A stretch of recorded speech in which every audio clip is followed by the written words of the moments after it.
Hey ladies, let's be better sisters to each other, okay? Let's be better sisters. I don't care if it's your biological sister or your friend or your cousin or a stranger. Let's be better to one another. When we have these friendships, please remember that people have lives. Don't be mad at your good girlfriend because she's not checking on you or answering your calls as much as you want her to. Don't make people so responsible for being easily accessible. I As we get older, the older you get, the more responsibilities you have until your kids are grown. And maybe even then, there might be more responsibility when you have grown kids, depending on how old they are. I think it's high time that women start having more communities with one another, speaking with one another. You don't know what you don't know. So many women have so much to offer to one another, especially in motherhood. Motherhood is like nothing else I've ever done in my whole life. That's a community thing. We should be talking about that, you know? And especially the young women. Young women don't know how much they are missing yet with learning self when they become young mothers. And this is something that you learn over time, right? I remember when I was younger, I knew I wanted to be a mom. I didn't know I wanted to be a wife. I knew everything in me wanted to parent. And I still didn't know what that meant. I just knew it was something I really wanted to do. And so I would say to all women, make sure it's something you really want to do. Not because your mate wants a child, not because you want someone to love you, but honestly and truly because it's what you want to do. You want to mother other human beings. It's a big responsibility. It is. It's a really big responsibility. You're responsible for their head and their heart. You're responsible for them physically, physiologically, socially. Everything about a child. When people see children, they see their mother. It doesn't matter if you have a boy or girl. When they see children, they see their mother. What they look like, how they sound, how they feel, how they're doing in school, all of that falls on mom. So we have to be better to one another because each one teach one. Becoming a mother, you're becoming a mother, you know? So sometimes we need help with that. Becoming a wife. Now that I'm divorced, I feel like I promise. I don't know what it was to be a wife. Now, don't get me wrong. My parents were married. My parents were married, divorced. My dad got married again. So, like, I understand. I see marriage. I understand. I see wives and husbands. But for me to be one, I didn't know what that was going to be like yet, right? So, I'm a nurturer by nature. That's the reason I knew I wanted to have kids. But something that I learned was that I knew I wanted to have kids and I wanted to be with the father. And so now in my mind, I want a family. I'm not thinking I just want children or just want a husband. I knew I wanted a family. And so when a woman who's a natural nurturer has a family, this is the group she's caring for. So she then becomes the caretaker of the unit. You follow me? So I was caretaking the unit, right? So I'm tending to my now ex-husband as like my child. Not consciously, but that's how I'm tending to him because that's how I understand nurture. I saw my parents. I didn't see them as husband and wife. I saw them as my parents. And so I'm associating what's happening in the home, what's happening with me, how I'm feeling and all that with my parents. What they're doing, my parents. So this is what I'm believing now is what a wife does, act as parents. And so I did that. So cooking and cleaning and washing and folding and taking care of the kids. My kids didn't go to daycare. They didn't go to public school. They're homeschool kids and they, have their social activities. But yeah, like a homemaker, baking things from scratch.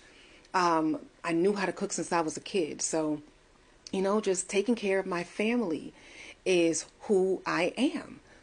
But no one teaches you that when you're a nurturer like that, that there might be something else that needs to be added to the pot to be a wife. I knew how to partner, right? I knew how to make a home, but being a wife. And so I also think the same thing for my ex-husband. His idea of what he saw in the house, those are his parents. So that's how his parents are operating, is how he believes he should operate as a husband, even with a dad being the disciplinarian in the house and mom being the nurturer, or even the nurturing disciplinary.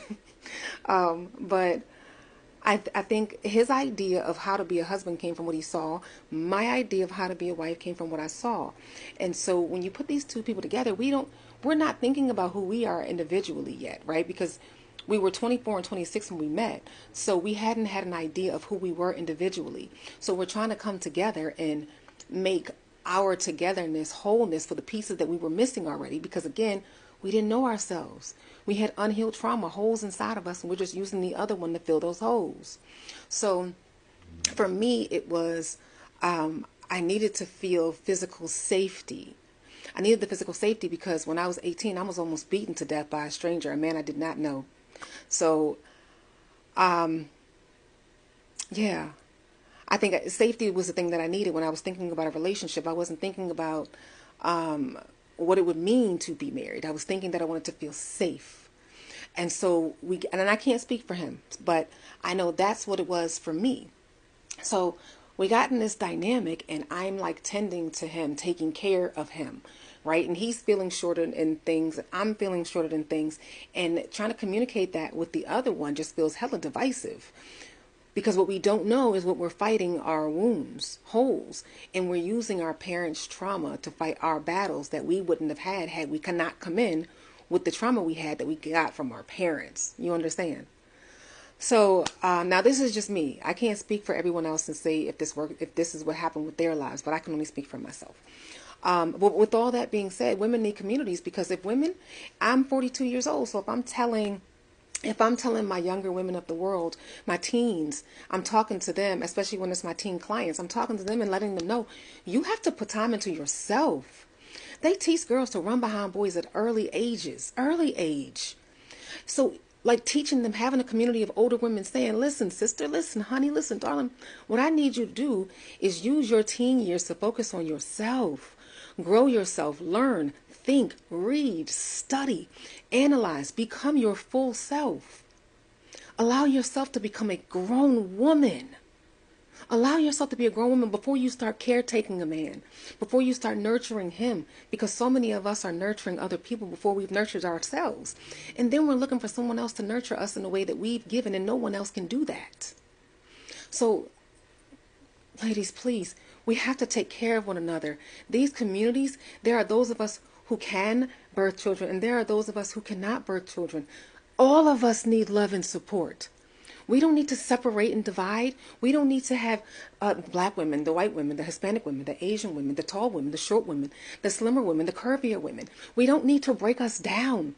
We don't need to do that. We simply need to just be women. We simply need a space for one another to be more accountable for one another, be more responsible for one another, not be so divisive. Why are we so divisive? Why? We understand each other's pain more than anyone. Especially more than men. They understand their pain and we understand ours.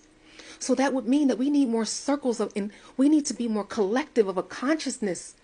Our divine feminine needs to rise up and be together. We're responsible for one another. We are responsible. I'm not saying you have to be friends with everyone, but I am saying that send compassion their way when they're acting a fool behind a man. Send compassion. Send wisdom and love their way and support their way. Send good energy their way so that even if they don't have the power to leave a man that's not worth it for them, and she might not be worth it for him, but to have the power to leave a relationship, she needs that feminine energy. Send love her way so she can come out of these terrible dynamics. You don't got to be friends with a woman to send love her way, okay? You do not have to be friends with her. But I would implore you to make more friends with the feminine energy. Make more friends with divine feminine, but start with yourself. All right. Bye, ladies. One more thing. I said the word man a lot, but this goes for women that are dating women and non-binary as well. If the relationship is toxic, the relationship is toxic. Ladies, if you have to send energy to your friend that you are thinking of right now so that she can have the power and the strength to build herself up to get out of that relationship, you send it her way, baby. Send it to her way, okay? Again, this message is for everybody, but we're going to be better together. Okay, bye.